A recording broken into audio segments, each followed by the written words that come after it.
Hi everyone, welcome back to my channel. আজকে আমি তোমাদেরকে শেখাবো বাড়িতে কীভাবে কুরকুরে বানাবে। কুরকুরে খেতে কিন্তু আমরা মোটামুটি ছোট থেকে বড় সবাই খুব ভালোবাসি, কিন্তু রেগুলার তো কুরকুরে খাওয়া উচিত না।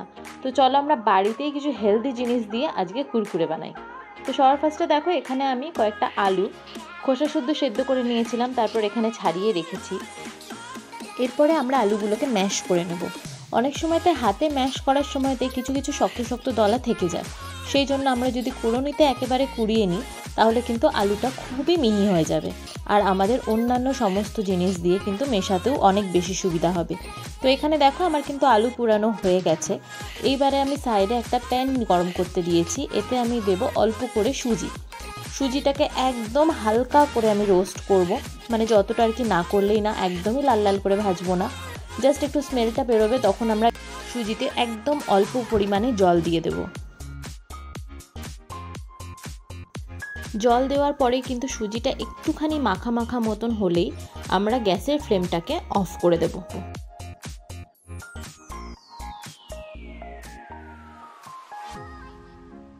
কনসিস্টেন্সিটা কিন্তু পুরোপুরি এরকম হবে যাতে আমরা এটাকে ভালো মতন আলুর সাথে মেখে নিতে পারি।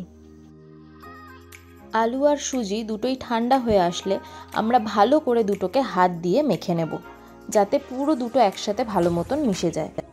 আলু আর সুজি ভালো মতন মাখা হয়ে গেলে আমরা এতে অ্যাড করব চালের গুঁড়ি। চালের গুঁড়ি আমরা অ্যাড করব আলুর পরিমাণ বুঝে, যাতে করে আলুটা একদমই নরম নরম মাখা না হয়, যাতে আমরা একটু শুকনো শুকনো করে মাখতে পারি। চালের গুঁড়ি অ্যাড করা হয়ে গেলে আমরা এতে একে একে বাকি উপকরণগুলো দিয়ে দেব। সবার আগে আমি এখানে অ্যাড করছি পুদিনা পাতা।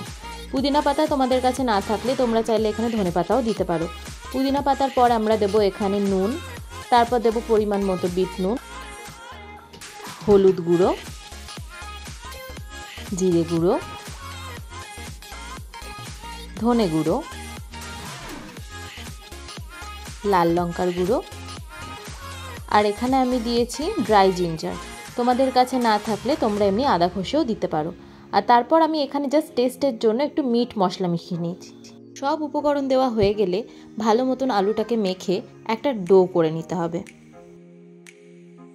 এরপরে আমি অল্প অল্প পরিমাণ আলু নিয়ে হাতের সাহায্যে কুরকুরের শেপ দেব।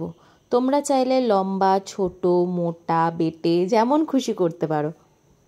আর কুরকুরের শেপ তো একটু ট্যাড়াবেকাই হবে, লম্বা লম্বা কি সবগুলো থরিই হবে। তো আমার এক এক করে কিন্তু সবকটা পিস করে নেওয়া হয়ে গেছে। আর এগুলো আমি একটার উপর আরেকটা রেখেছিলাম বলে এগুলো জড়িয়ে যাচ্ছিল, সেই জন্য আমি একটুখানি ওপর দিয়ে চালের গুঁড়ো ছড়িয়ে দিয়েছিলাম যাতে এগুলো ঝরঝরে থাকে। প্যান গরম হলে তাতে সাদা তেল দিয়ে গরম হতে দেব, আর তেলটা এমনভাবে নেব যাতে আমাদের কুরকুরেগুলো পুরো ডুবো ভাজা হয়। তেল গরম হলে আমরা আস্তে আস্তে আমাদের কুরকুরেগুলোকে তেলের মধ্যে ছেড়ে দেব, আর এটাকে আমাদের ভাজতে দিতে হবে লো টু মিডিয়াম ফ্লেমে মোটামুটি 10 to 15 মিনিটসের জন্য।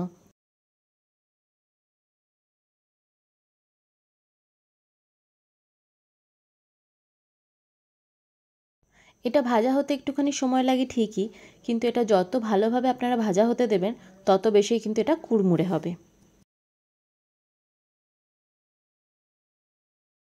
কুরকুরেগুলোর রং এরকম লাল লাল হয়ে গেলেই আমরা আস্তে আস্তে তেল ছেঁকে এগুলোকে তুলে নেব। প্লেটের ওপর নিয়ে আমি এটাকে গার্নিশ করেছি পুদিনা পাতা কুচি। যারা ঝাল পছন্দ করে তাদের জন্য লাল লঙ্কার গুঁড়ো, এর সাথে আমি দিয়েছি অল্প একটু বিট নুন। সবশেষে আমি টেস্টের জন্য অ্যাড করেছি পাতিলেবুর রস। এইটা চাইলে তোমরা স্কিপও করতে পারো, আমার ভাল লাগে সেই জন্য আমি অ্যাড করেছি। আমার হোমমেড কুরকুরে কিন্তু খাওয়ার জন্য একদম রেডি। রেসিপিটা কেমন লাগলো আমাকে অবশ্যই কমেন্টে জানিও। ভালো লাগলে লাইক করো, এরম আরও ভিডিও পেতে চ্যানেলটাকে সাবস্ক্রাইব করে দিও।